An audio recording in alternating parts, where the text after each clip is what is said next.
Thank you very much for sticking around.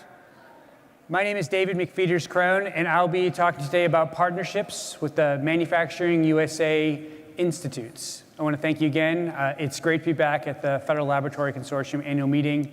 I've been working within NIST's MEP program as part of the Oregon MEP to act as a program manager for a program they've done called the Embed program, where they've taken where they've taken MEP representatives and placed them close to each of the 14 Manufacturing USA Institutes with a desire to bring in small manufacturers, making sure that they stay engaged in the process to cover a lot of the things that Dr. Copan mentioned earlier today.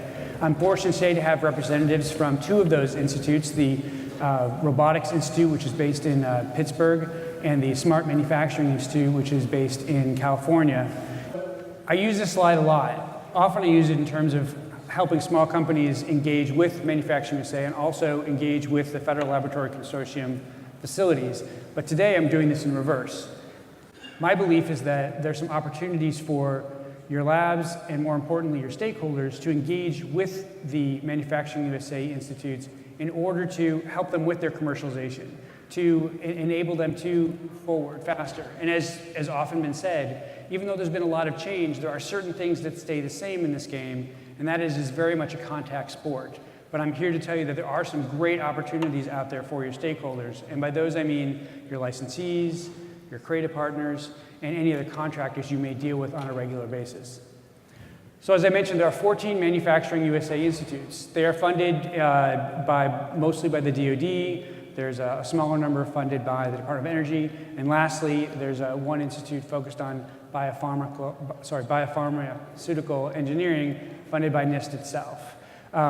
There's too many things to talk about in this one slide, and at the end there'll be some contact information and some other ways to get access to each of these laboratories. And again, within a lot of time, we really only have time to talk about the two that I've mentioned before. So the institutes, as a general rule, are trying to focus in this gap, the valley of death that we always hear about, moving technologies through from TRL 3 to TRL 7.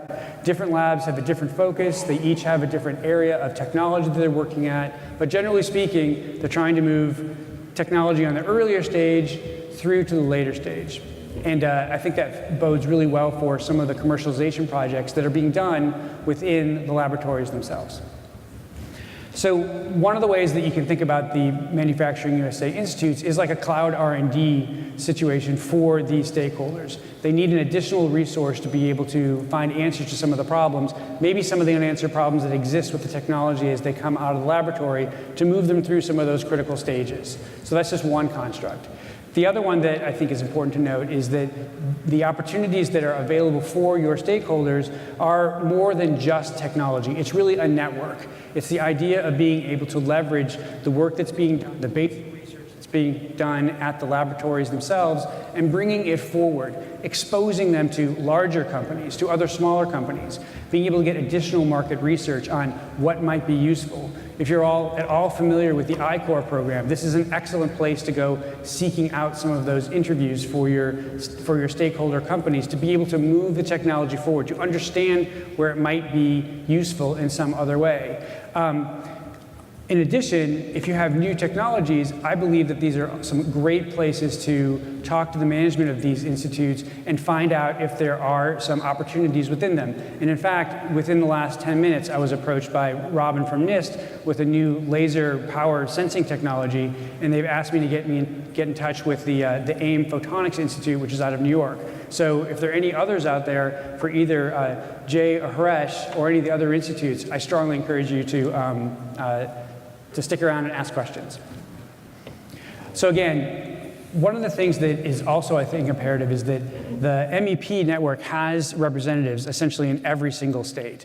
Now, each facility, each MEP center does have different representatives, and they have different focus areas themselves, but they're on site, they're in place, they are excellent resources for you to do sort of entry-level information on companies. If you're looking for opportunities for contacts, they are talking to lots of small manufacturers and have the ability to start some conversations for you. Again, I'm a contractor to the Oregon Manufacturing Extension Partnership, as well as a liaison for the Manufacturing USA Institutes. There are 13 others like myself who are also liaisons to the institutes, and I would strongly recommend that you find a way to connect with them. For those of you who aren't familiar with the MEP program, there's a whole range of services that we offer for small manufacturers. And by small in this case, we're using the SBA definition, which is 500 and below. Generally speaking, we do tend to focus on the 100-person and below type of companies.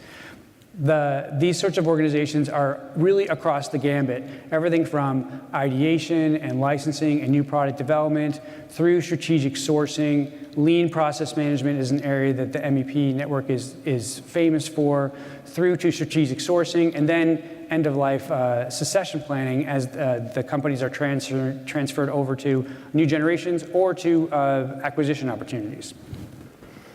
So again, I'll leave you with this slide before I introduce Haresh. The focus of this presentation is to give you some ideas of opportunities that are out there within the Manufacturing USA Institute. I think that the Manufacturing USA Institutes offer some distinct advantages for federal laboratories as they try and complete their mission. There was a discussion of being able to have, I believe that John mentioned it, being able to do better marketing and being able to communicate your story.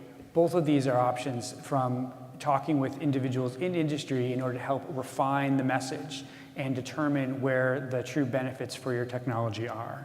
Again, along those same lines, I think that there's some really good opportunities to take horses that are already, trotting along and give them a little bit of extra hay and have them move a little bit faster to get some of these quicker wins. Move these companies along. If they've reached some sort of commercialization barrier, a manufacturing barrier, the institutes are in really prime position to be able to help you across a wide range of different industries. I mean, there's 14 different ones out there. For the most part, it covers nearly everything except for, I think, flat panel displays. And then just as some final reference points, it's an easy to find location for all the institutes, which is manufacturingusa.com, all one word. All of them are listed out, including their locations, contact information, areas of focus, anything you could probably want at that spot. And if for some reason that's not sufficient, you can always contact me and I will point you in the right direction. One sort of a fourth thing, along the way here in getting these companies into the right space, there is only so much that the institutes can do. They're not necessarily hands-on. The MEP programs are hands-on to help implement these new technologies. Now, the MEP programs are not technology marketing organizations, but they are company marketing organizations, and they are familiar with what's happening in the marketplace, and they can provide you great insight and great opportunities and help you also define what sort of benefits are resonating with their personal clientele. So with that, I thank you very much. Have a great day. There's a table with some of our information on it directly out that door, which I'll be at during the coffee break. I appreciate your time.